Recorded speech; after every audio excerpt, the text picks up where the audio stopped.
Sometimes they strew his way, and his strong praises sing, resounding all the day hosannas to their King.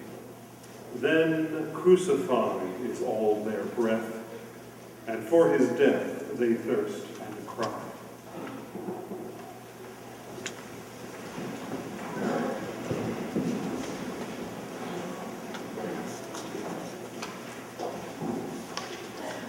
I was privileged enough to know my great-grandfather. Everyone in the family called him Grampy. I don't know why, but we did. My great-grandfather was a wonderful man. He came over to this country from Ireland with 3 daughters and had a wonderful time growing and living in the city of Boston with a lot of other Irish immigrants. He played the fife, and his wife, played the squeeze box. I never knew her. He played a lot of other instruments, and apparently on local radio in Boston, he would often fill in for other musicians who weren't able to be there. He was a bit of a well-known person in the Irish music scene of the day.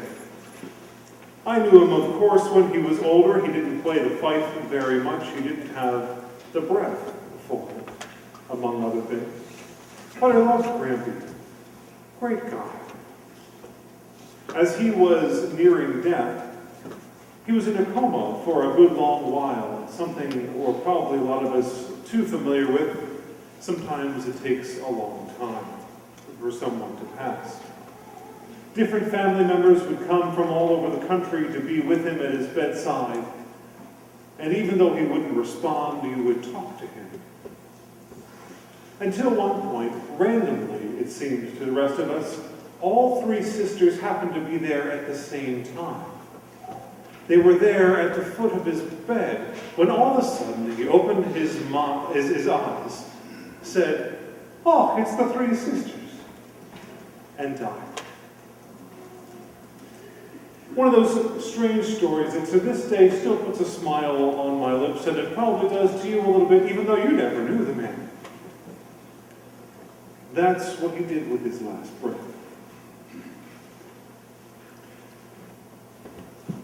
A breath is a funny thing.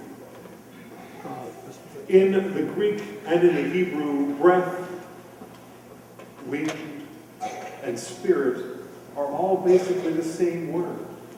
In Greek, it's pneuma. We get pneumatic tires and the like out of that word. In the Hebrew, it is ruach, spirit, breath, wind. And they have that similar mysterious thing to them, don't they? The spirit, we don't know exactly what it is, but we think it's there. The wind, you can describe it to someone, but you can't see it. You can see the wind making other things move. You can see the wind in a tree. You can see things flying around in the air. You can feel it on your cheek, and sometimes you have to, like this morning perhaps, lean against it. The same with the Spirit. You can't see it, but you can see it acting on others, and you can feel it. Breath is a funny thing, too, because we just breathe in this oxygen and we breathe out. And all of the molecules that are out in the world have probably been breathed in and breathed out by people before they were breathed in and they were breathed out by you. And probably many generations of people, who knows? Maybe instead of George Washington slept here, George Washington breathed what you just did. And perhaps in the grand economy of things, we are breathing in the very same air, the very same breaths that went through the lungs of Jesus. That same Spirit is in us. Breathing is as mysterious as wind, is as mysterious as spirit.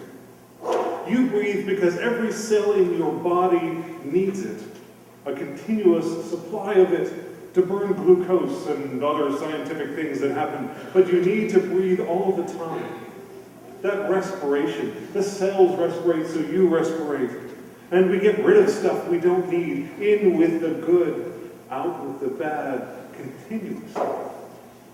On average, At rest, you breathe, the adults in the room at least, every 15 breaths in every minute.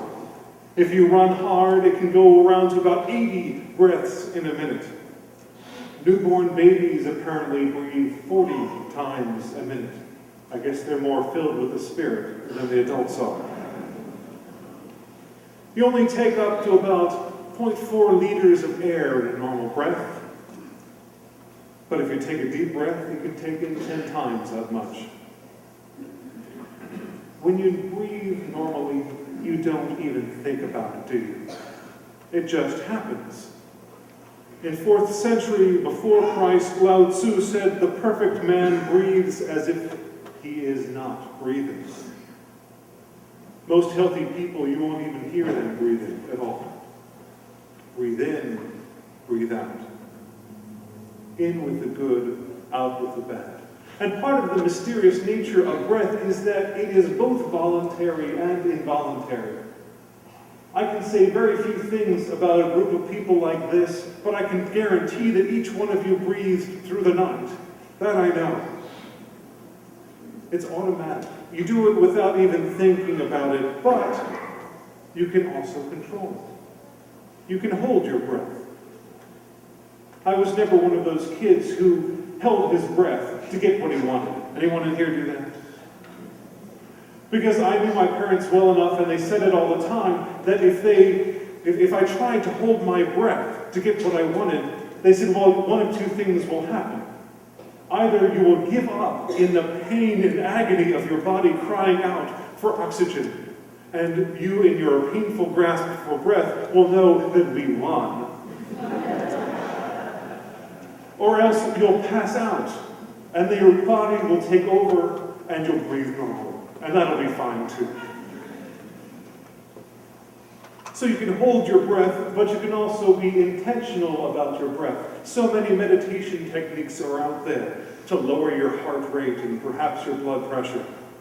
Your emotions affect it. In the bestiaries of the medieval times, which were books about animals, they said a lot of outlandish things. Animals, they told you what they looked like, and you could actually look at what this book told you an animal would look like, and you would look out of your window and see that same animal, and you would look at the book and look at the animal and say, those don't have anything to do with each other. Lions, for example, if you look in tapestries and old manuscripts, lions were supposed to have tails like serpents. And so the people who would draw them say, okay, the book says it's supposed to have a tail like a serpent, I'll draw it that way. Never mind the fact that I can look out the door and see it doesn't quite look that way. Those bestiaries also told you that a lion was born dead. Now don't go to your teachers, students here, and say that's not what actually happens in a physical, scientific sense, but the bestiary says that the lion was born dead, and what would happen would be the father lion would come up to the dead cub and breathe life into its nostrils, and that would be the first breath. And they liked to tell that story because of this Trinitarian idea of this Son, the Father, and again, breath, Spirit, giving life. This resurrection that happens there. Breath is also a crazy thing because you can control it in a very sustained way to sing, to speak. What a crazy thing that is. Control the thing that you need to do day in and day out, again and again and again, to have life 15 times a minute at least on normal time. Control it so that you can communicate, so that you can make art, so that you can proclaim Hosanna, so that you can shout crucify. What do you use your life's essence to say? In the gospel reading that we just read, we have the assembly using their breath to bring Jesus before Pilate. They rose as a body and brought Jesus before Pilate. An assembly could have just as easily arisen to bring Jesus before people in a good way. They tried to use buzzwords in those breaths. They say this man is perverting our nation. That should get Pilate going. He is forbidding us to pay taxes. That should get him going too. He says he's a king. We have Caesar, a king. Go get him. Pilate, for his part, uses his breath, his spirit, to try to find some way out of this mess. Let's offload this problem to Herod. Jesus, fellows, a Galilean after all. Let's use the bureaucracy. Herod hopes for a sign. He basically says to Jesus, do something cool. I heard you're pretty impressive. Dance, monkey, for me. He doesn't ask him to lead me. He doesn't ask him to change my life. He says, entertain me. The chief priests and the scribes, when Jesus comes back, use their breath, the gospel says, to vehemently accuse him. Pilate and Herod use their spirit, their breath, to make friends. It says in the gospel they were enemies before, but they ended up making friends with each other over this deadly tug-of-war scene. The elders shouted with their breath, give us this Barabbas instead. The women, you can hear their wailing voices as they cry out and they weep over Jesus. Simon the Cyrene, you can almost hear his troubled breath, wheezing, carrying this cross for this man he didn't know. The leaders scoffed, he saved others, let him save himself. The soldiers in their regimented voices said, you are the King of Jews, save yourself. A criminal crucified next to Jesus, perhaps struggling for his own breath, derides Jesus in some sort of dark comedy, saying, aren't you the king? The man dying makes fun of the other man dying next to him. Aren't you the king? Save yourself and others and us. The other criminal, in some of his last breaths, says, what are you doing? If he's innocent and this is how he's treated, how much in trouble are the rest of us who have things to be worried about, who have things to answer for? Remember me when you come into your kingdom, he says with his last breath. If you calculate the number of breaths in a lifetime, you'd be a math nerd. And God bless you for it. God bless the math nerd who came up with this number for me. If you live to the age of 80, you will have already taken well over 600 million breaths. And yet, they will come to an end.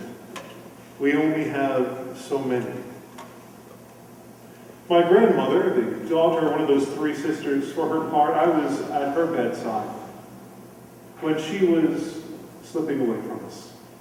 Those breaths, as they became troubled, became farther apart, it seemed to me, and you were never sure if the next one was going to be the last one.